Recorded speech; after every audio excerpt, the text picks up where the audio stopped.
নবীজি আদম শফিউল বাবা নবীজি আমার কাবার কাবা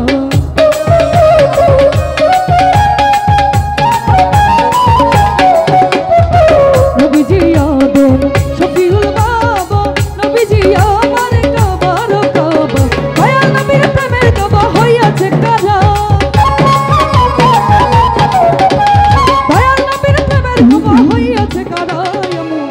মুস্তফা নবী সাল্লিওয়ালা মুহাম্মদ মুস্তফা নবী সাল্লিওয়ালা